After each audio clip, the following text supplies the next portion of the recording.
Hello, everybody. It is Friday, November 17th, episode 60 of Block Digest. This is our 2x season finale, everybody. And off at block 494,858. Chain again. Oh, shit. Shit, I'm counting the blocks on the fake blockchain. Shit. Where's the true vision? Oh, no. Well, I guess to a view alternative timeline that never came to pass. What if 2x had consensus? Simply upgraded. Would we have 2 megabyte blocks right now? Jeff Garza completely fucked up the code that almost nobody reviewed, wasn't tested, that was pushed with absolutely no consensus whatsoever. Over the two big fuck ups. We have Aaron von Werdum calling this out. Pierre. I mean, this is just a giant shit show. So he had probably the best summary here so far. It's very common in software for there to be with numbers off by one. A lot of different things, depending on the thinking about in the context, start counting at like 0 or 1, and you have little oddities for somebody who isn't a programmer and dealing with code. And Jeff Garza fucked up the code that was supposed to require block 494,784 had a larger than 1 megabyte block size. All of the nodes froze 2 blocks before that.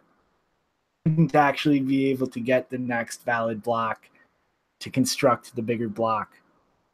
And the second big fuck up, the block assembler code to actually construct the block wouldn't have worked constructing a block bigger than 1 megabyte. They stalled at the wrong block, so they wouldn't have even been able to progress to this bigger block. And the code wasn't even capable of making the bigger block. Such a headache. Like half of the businesses in this ecosystem that are the, I guess, the crypto equivalent of household names, we're going to run this. Network would have frozen, bam, at this block. It would have just stopped, ground to a halt. A $100 billion fucking economy.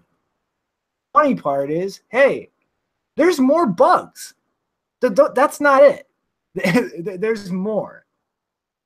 Obviously, John has a little bit of an ethical quandary as far as releasing those because he doesn't want to encourage people to do disruptive shit like this. But yeah, Jeff Garza couldn't raise the block size without help from core.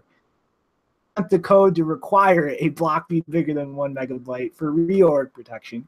He couldn't even get the code set up right so that miners could make a block bigger than 1 megabyte. Let's have a round of applause for Jeff Garza, everybody. Fucking great idea.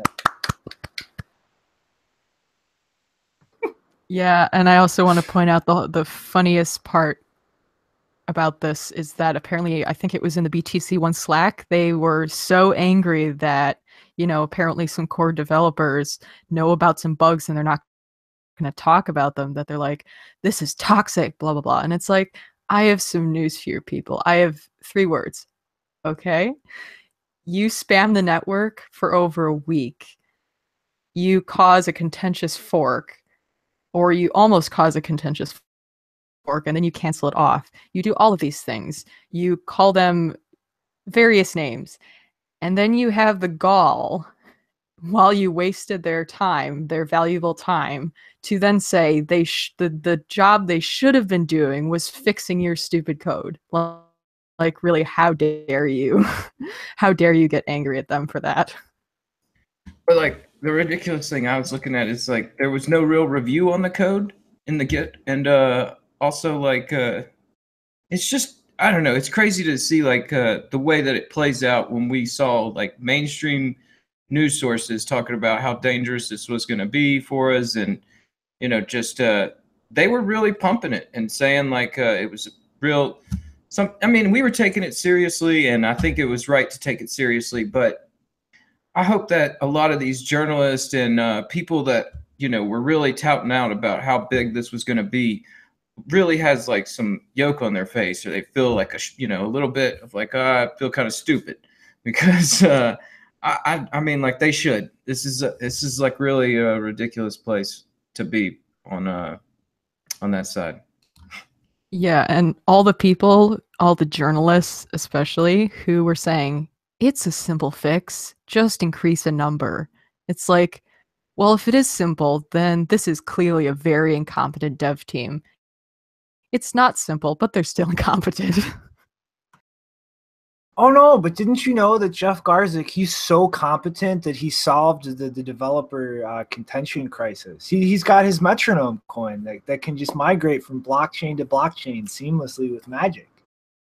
Problems, Janine.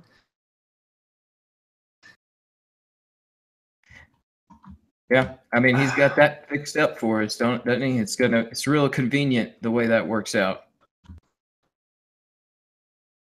And it's like, I don't have the tweet, and I don't want to scramble for it right now. I have like a million tabs open, but literally had the gall to retweet on Twitter accusing Adam Back of somehow doing something illegal or unethical. Bitcoin Cash.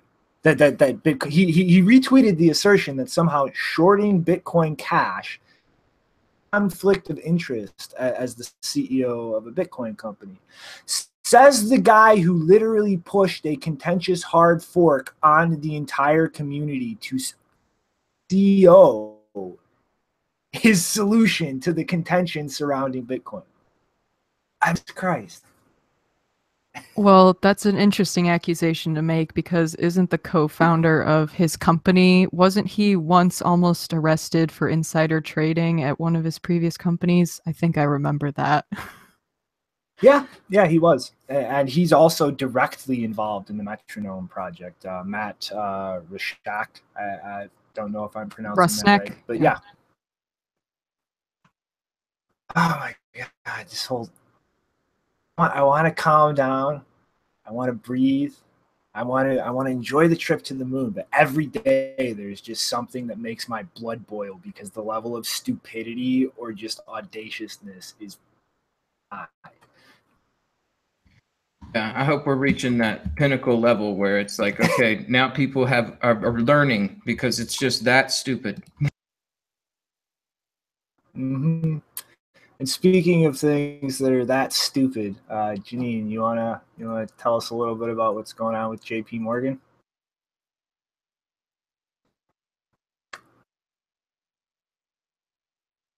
Surprise! Oh, sorry.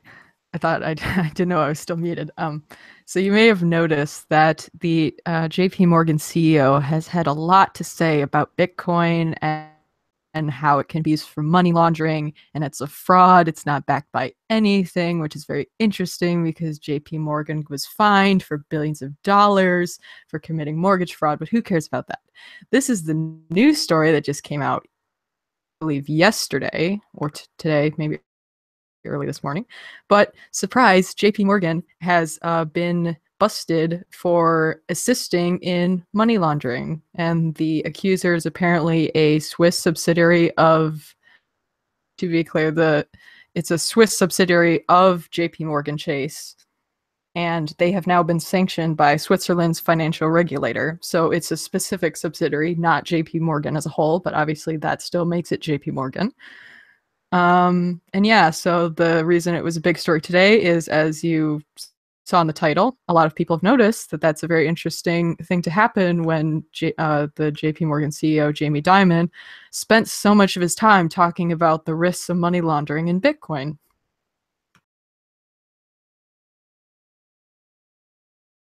Yeah, it's kind of the perfect demonstration of irony, isn't it?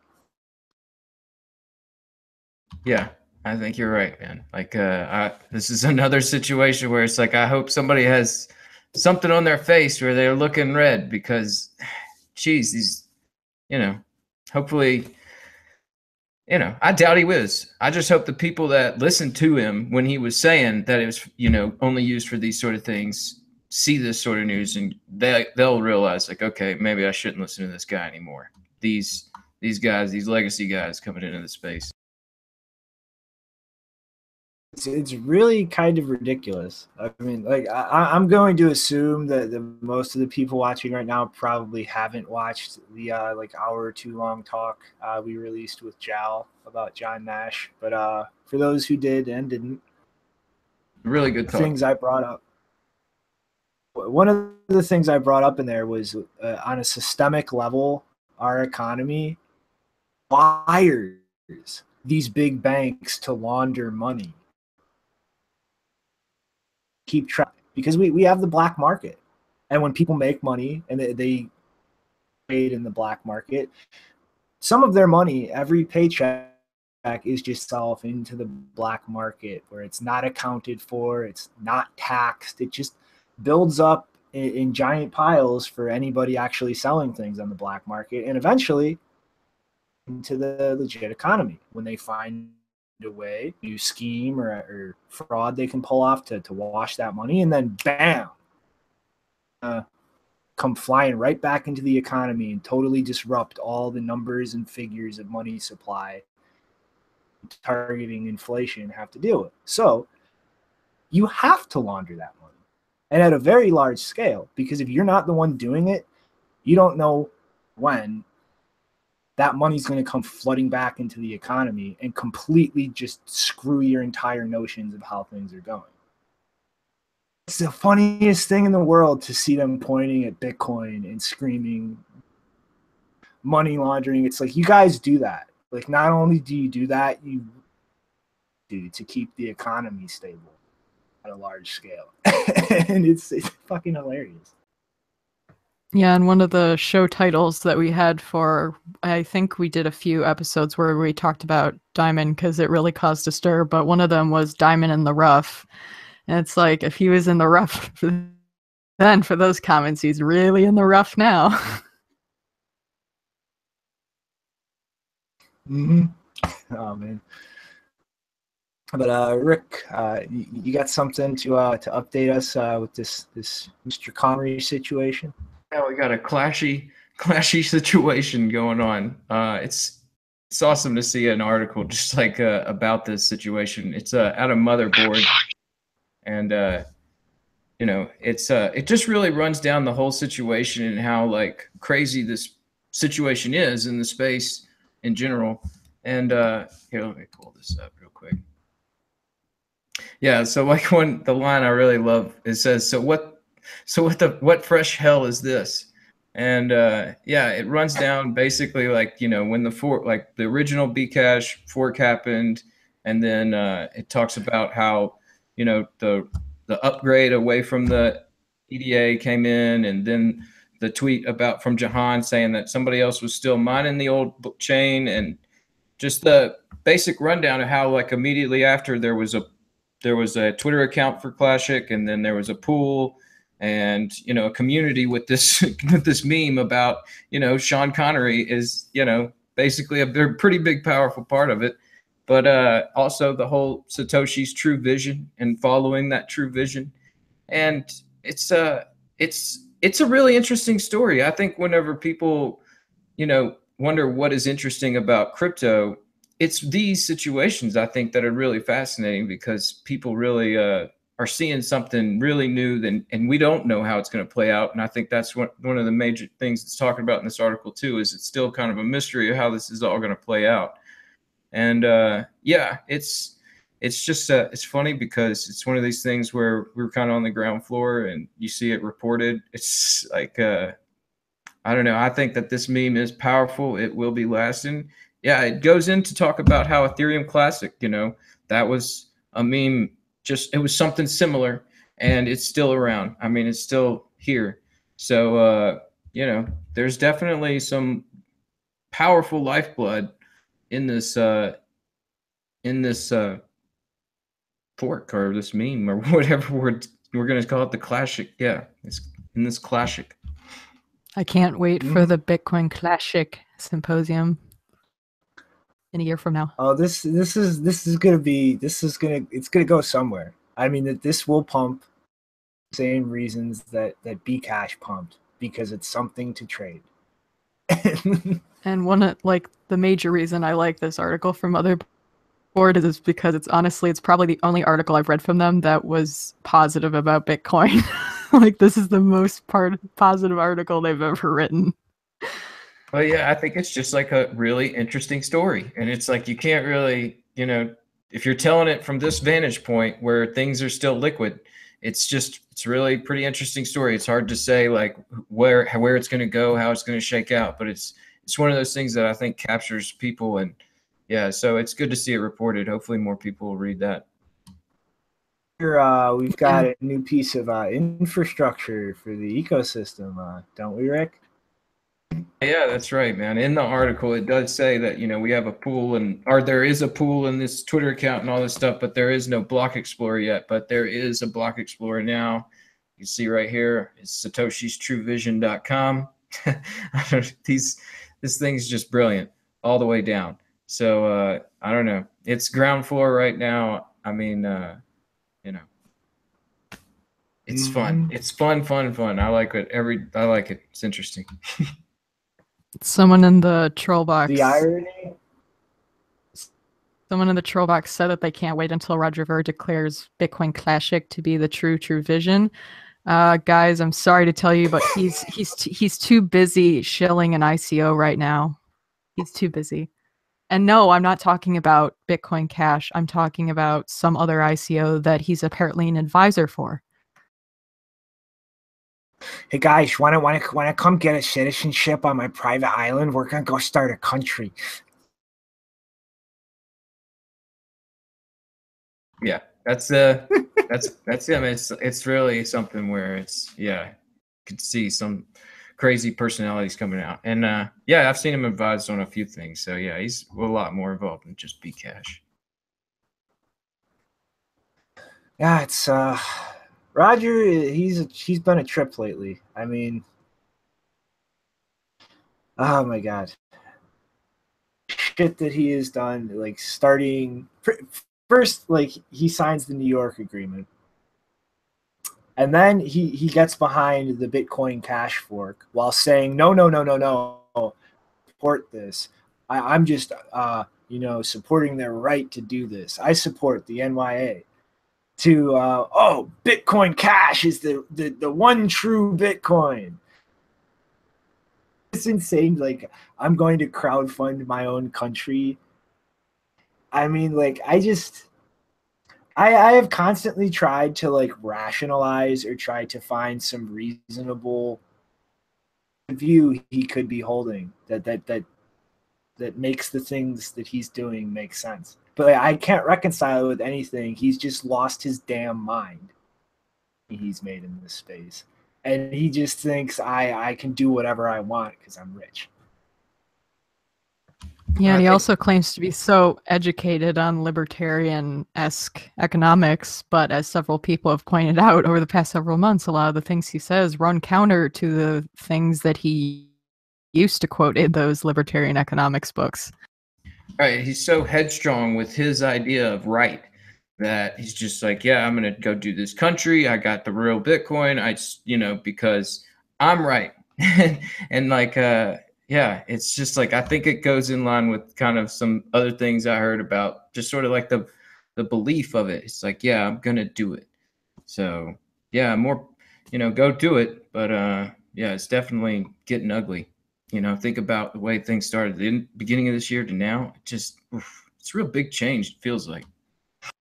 Yeah, and by the way, Roger, I will never forgive you for bribing or using your bribe with the anti-war community to cause dissension between, Bitcoiners who are anti-war, and that's just disgusting to me. Well, I mean, he is like completely lost it. I mean, like, he just completely speaking to the economic understanding that he claims to have. I mean, like, a big show out of people like spending Bitcoin cash places in Japan. I mean, Greshams Law. It was one of the first concepts that I didn't know about that I learned when I came to the space. You spend the shitty money first. Bragging, spending Bcash. I mean, if you just apply Gresham's Law to that, people think it's the shitty money. Otherwise, they would be spending their Bitcoin first.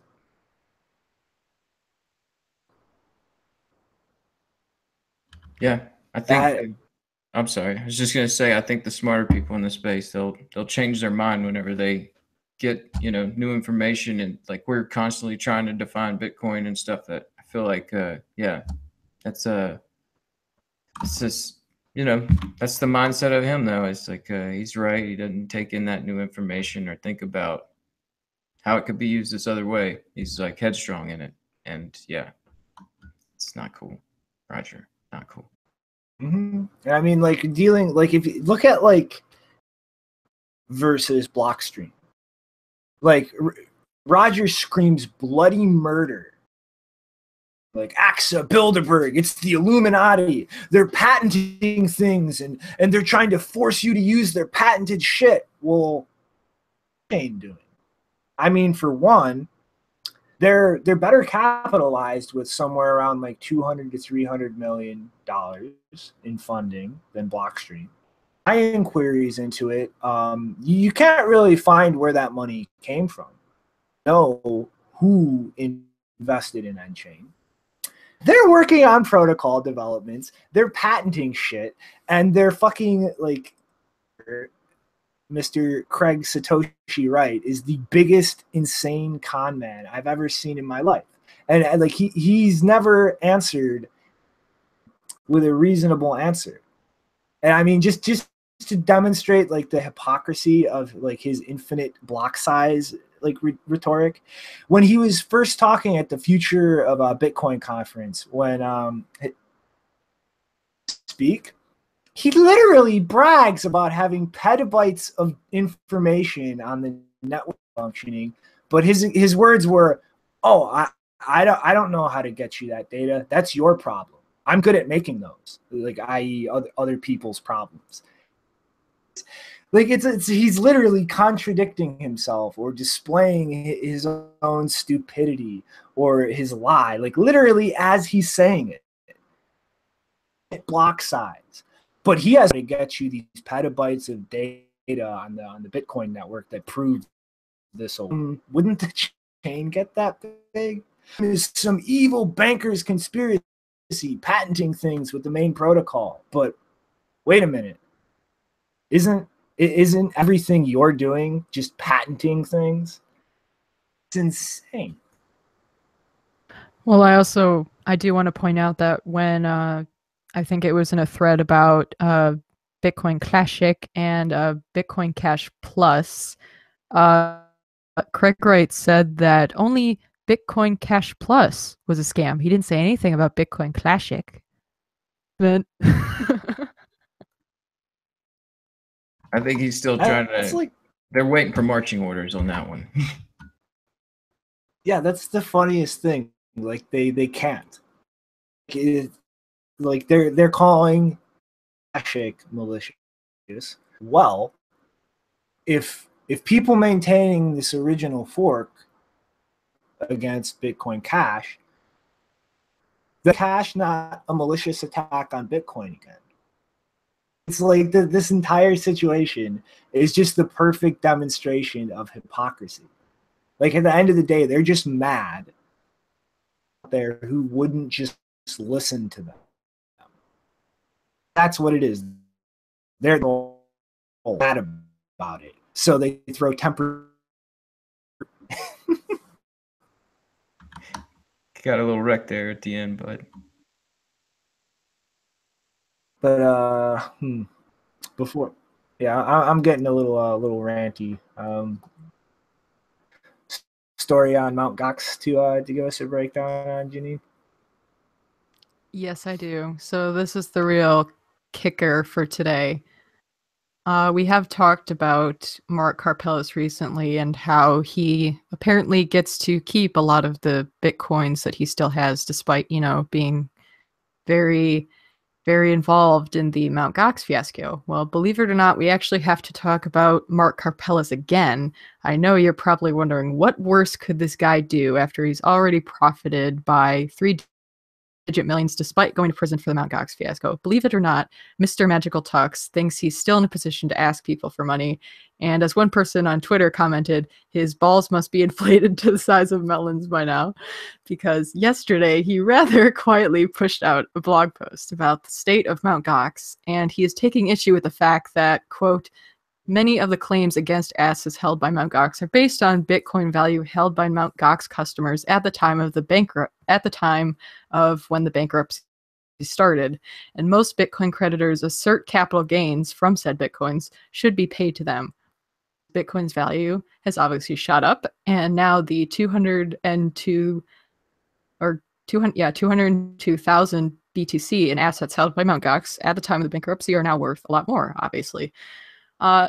Instead of that, Karpeles wants to go through a, quote, revival process, and he apparently claims that a lot of other people want to go through a revival process within the Japanese justice system.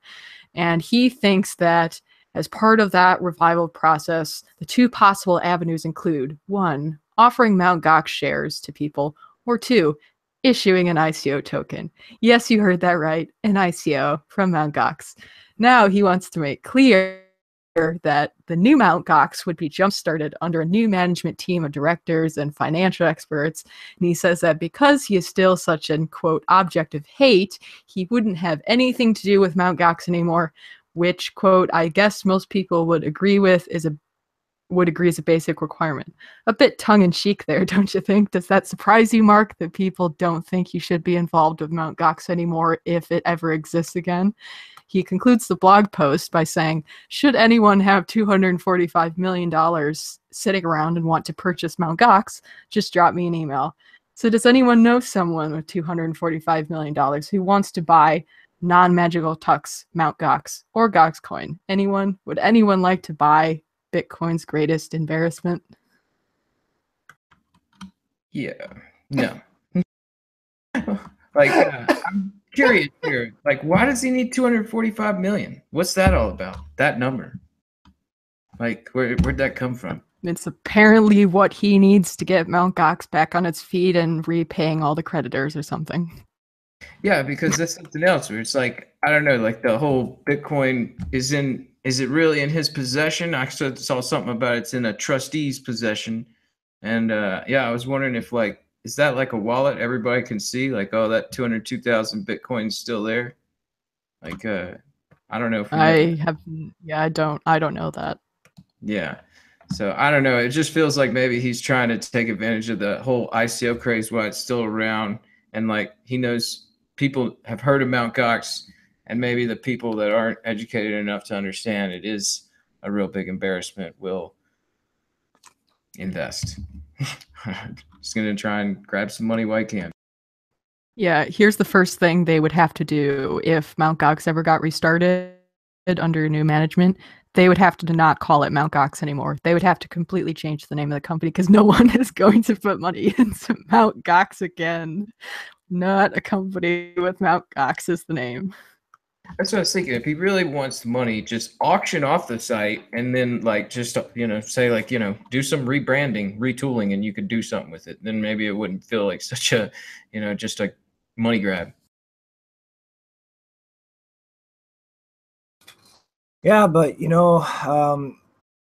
deserves money, guys. Like he was the head of the first exchange ever that was completely wrecked and is like insolvent from day one because he was so incompetent. He had no idea what he bought. I mean, you can just run that on PHP. A bunch of that's all you need to know, right, guys? Yeah, I mean, like, I guess that's what he's thinking. It's such a big thing that he deserves to still be around, not just in the history books. It needs a revival. Why not? I guess. the history books for Bitcoin be the weirdest history books ever written in human history. Just The Trollbox says we should launch Mount Gox Clashic. I think an exchange and handling fiat is a bunch of and to hell with that. I'll just meme about it. Else will do it eventually. You know, I think that's a pretty solid plan in today's day and age. You know, magic. Yeah, these things are powerful. I mean, like they go far. And the Mount Gox meme, it's got like maybe this much push behind it to people that don't understand it. Where that Clashic and Connery, that's got some speed behind it. That's going places. Mm-hmm. Just like think about all the shit that we've dealt with in like the past year. Like you've had the UASF stir up shit at the beginning of the year, and then the New York agreement signed over the summer. Like everybody biting their teeth and fingernails until SegWit was actually activated, and then the end until the pretend hard fork part just fell apart on itself. Like we're not even 10 years old yet, guys. I mean, this is just in the last year. This year has been crazy hectic. Just like, you know, whenever coming into this space not too long ago, it kind of is real fresh, remembering like these waves of interest that come into the space. And like at first it was segregated witness, and then it became the Ethereum, the forks, Ethereum Classic, Ethereum. And then this, you know, the UASF, when that happened, like that really kind of like just boom. I mean, like from that point on, it's like, okay, I got to get full into this because it's a lot of stuff going on where, you know, every person counts. And yeah, it's been nail biter really. And a lot of ups and downs there through this summer and towards the end. But I think things are coming out on the other side of this are going to look pretty good. I mean, like, I don't know how much longer it's going to last, maybe to the, you know, beginning of next year or something. But like on that other side, I think all these things are going to start being taken less seriously. And, you know, maybe, you know, they'll be graded on a scale of some sort, or, you know, it's just, it's definitely been a crazy year. It's been up and down. Yeah, It's a lot of changing opinions. You what? There's it's just I'm just saying like a lot of changing opinions too. I mean, like, you know, when the the UASF was first gathering steam, like there are a lot of people who weren't until they were actually convinced and offered a lot of like reasonable arguments. I mean, like I know Aknix, I know you're there. He was completely against that until the New York agreement, and then that convinced him. Like it was like, okay, this kind of reckless thing, or just support this corporate takeover. Getting some vocal comments from you, Aknix. Yeah, I mean, I had some more consideration than just that, but I mean, it just seemed at a certain point that it was the logical thing to do, I guess. It was also the most interesting thing too, wasn't it? Like, I don't know, that's where it was like the idea of it really kind of captured me, where it's like, man, this is just like so, it's such a kick-ass way to do things. It looks like, you know, I mean, if we want to get this and this is the way things are being held up, I don't know, it just seemed like a really interesting way of doing things whenever the idea came about. I mean, it's like just a lot of learning. I mean, like I've seen a lot more people like start appreciating the importance of actually running a validating client. The UASF, like we've seen a decent uptick in the publicly listening node count, and a pretty big chunk in the non-listening too, if we're going to go off like DNS Seed Stats. I mean, it's. I really think the UASF was just the perfect demonstration that there is no, like the miners are not in control. They're just all not in control. Half of them were screaming, "Don't do it," and at least me personally, my response was "fuck you." I mean, it's like they're going to keep trying to whitewash this. It was not the New York agreement that got us SegWit. It was BIP 148. It was the user activated soft fork. The agreement was just their attempt to try and save face and steer the narrative to create that impression that they're in control. This is where we're at now. Like, there is no to apply pressure to. Like, you have to convince each and every one of us anywhere. It's going to keep doing exactly what it's doing right now. So Manuel in the troll box wants to know, now that we have a block explorer for Clashic, when are we going to see some hats?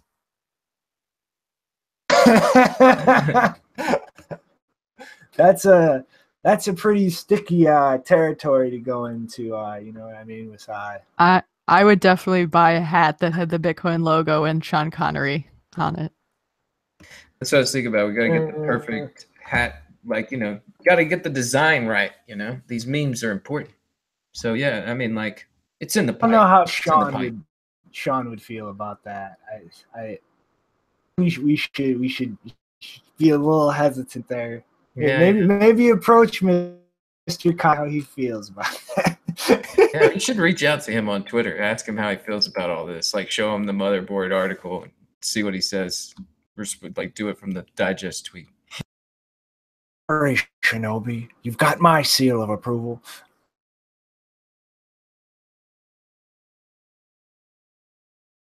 Yeah. But, as a person who has never used any exchanges, I'm super excited about all of the trustless options that will be coming out in the next year or two, because then I can finally use an exchange without having to trust one of these weird custodians.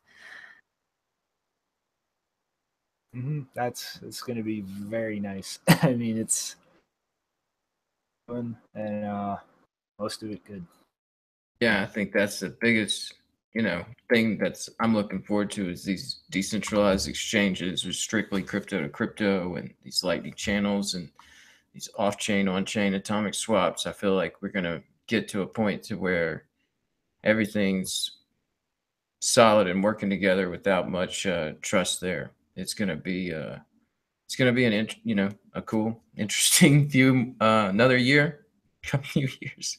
It's going to be a lot longer to go. This is just the beginning still. So should we go into final thoughts of the season and also talk about what we're going to be doing during the hiatus and what we're going to be doing when we come back for the hiatus?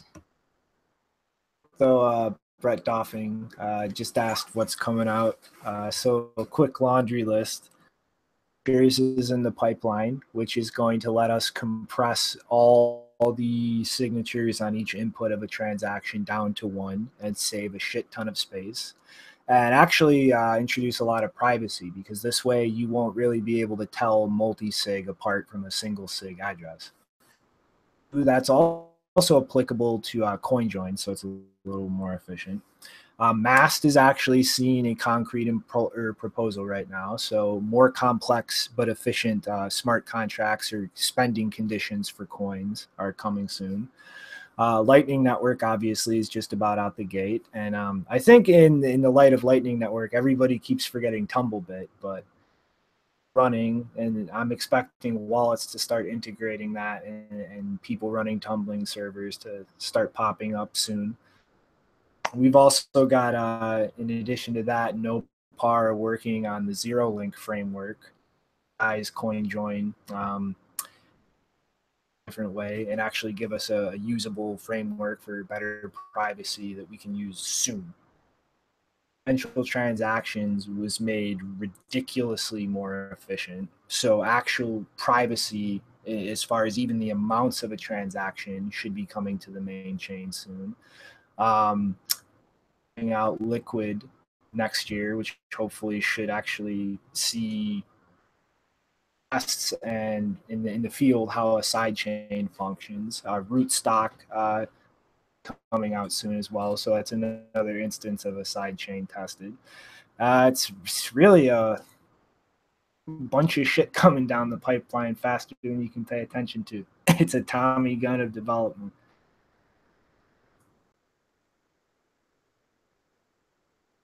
Got those bulletproofs and simplicity, all that stuff. It's going to be awesome. But as far as my final thought for the season, just want to say, like, from the beginning 2x to the end now, it's really been like a daily grueling fight, and I think we did a good job. Kind of like want to pat all of ourselves on the back, including the rest of the community that's worked together with Twitter and other YouTubers. And it's important what we're doing as far as educating. And I feel like as somebody that's just sort of newly stepped up, I feel like if you're thinking about doing that sort of thing, you should go for it. Get out there and learn something new and keep trying to educate others about it. And we'll just improve the space that way.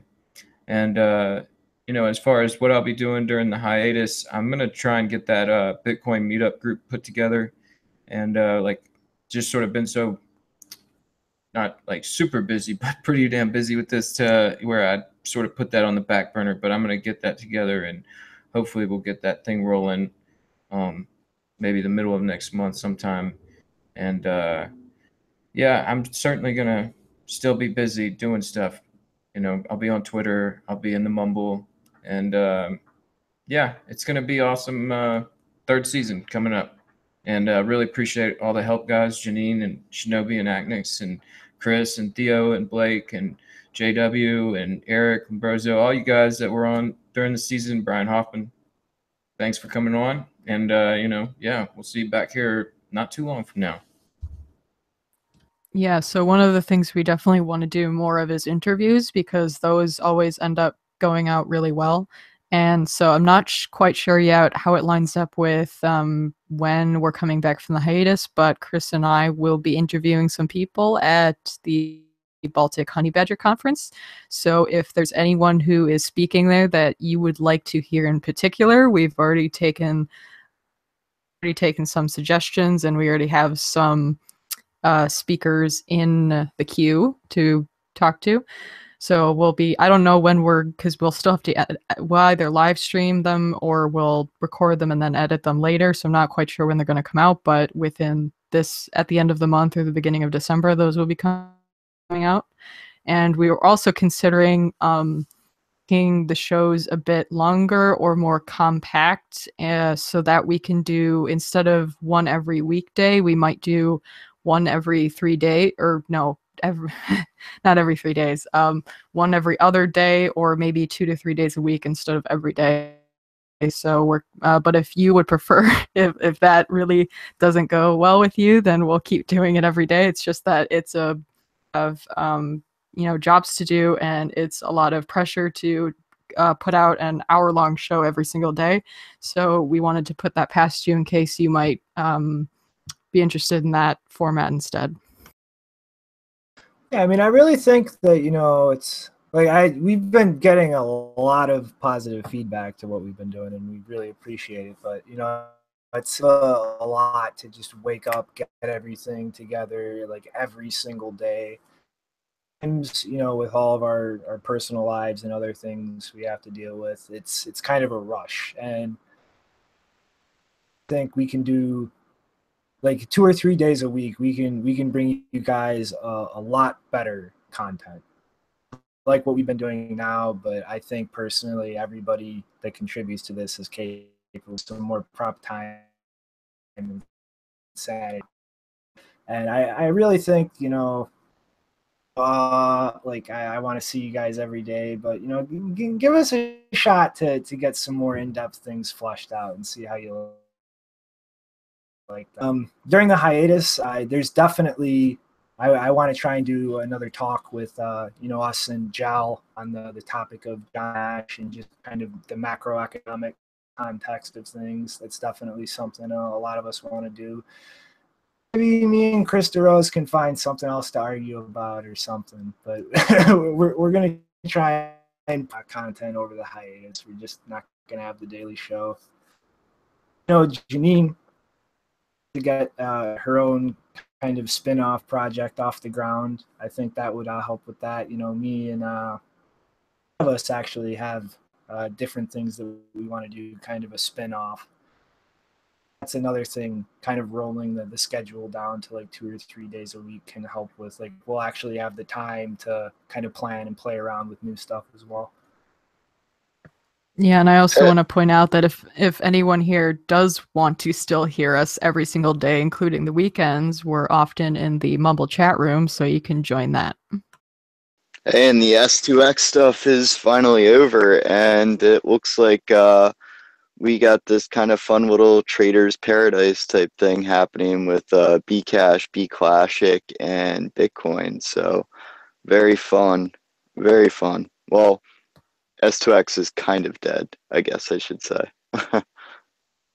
It's not dead until the futures market is. Yeah. Na, na, na, na, na. We're in a trader's paradise. That was a great song. Who was that artist that you played earlier? That's why I went I couldn't remember the rest of the lyrics. Yeah, there's a bunch of Bitcoin songs out there that are pretty interesting. I need to get into that because you know, I don't know. It's like one of those things where I hadn't really dug that far into the space, but it's I'm gonna get there. But yeah, I guess you know, it's been a fun season, guys. I hope you know, we can get through the hiatus and have a lot of productive stuff to show you. But guys,